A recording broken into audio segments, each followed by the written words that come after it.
Presidente, inizia un nuovo racconto della riforma sanitaria, un racconto che parla di risultati concreti e soprattutto di strutture sul territorio per i cittadini.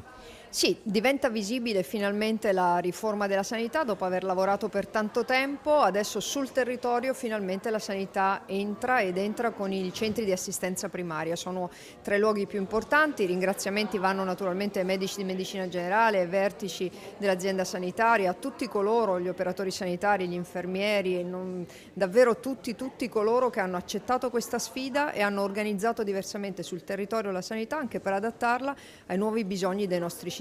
Questo luogo non è soltanto fatto di muri, ma è un luogo nel quale finalmente tutti i protagonisti della sanità, gli specialisti ospedalieri, i medici di medicina generale, gli infermieri, tutti riescono a parlarsi, a dialogare, e questo è un passo in avanti notevolissimo per la salute dei nostri cittadini.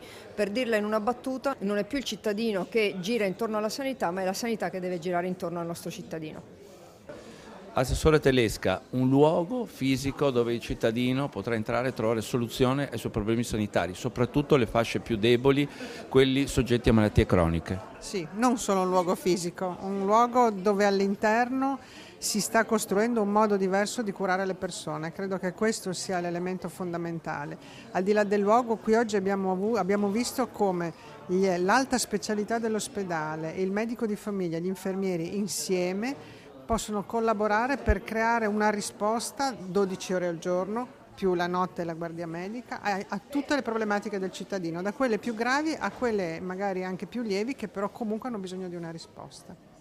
In futuro una struttura che servirà anche per la prevenzione, proprio per questo dialogo che ci sarà fra diverse specialità mediche. Certamente, anche perché qui sta nascendo anche la medicina di iniziativa, che è uno degli oggetti della nostra riforma e anche dell'accordo che abbiamo fatto con i medici di famiglia. Medicina di iniziativa è tutta orientata a prevenire le malattie, cioè non si deve aspettare che la persona stia male, sia in fase acuta. Ci sono tutta una serie di elementi che permettono ai medici di famiglia di capire, di intercettare prima e quindi di fare quello che è il grande obiettivo di una salute moderna, è la prevenzione. Stiamo investendo molto sulla prevenzione perché questo migliora la salute dei cittadini e noi siamo qua per migliorare la salute dei cittadini. Professore, si è vista oggi la sua soddisfazione perché si vede concretamente un risultato della riforma. Ecco, questo è un passo che lei aspettava. Sì, devo dire che oggi sono grata a tutti quelli che hanno lavorato.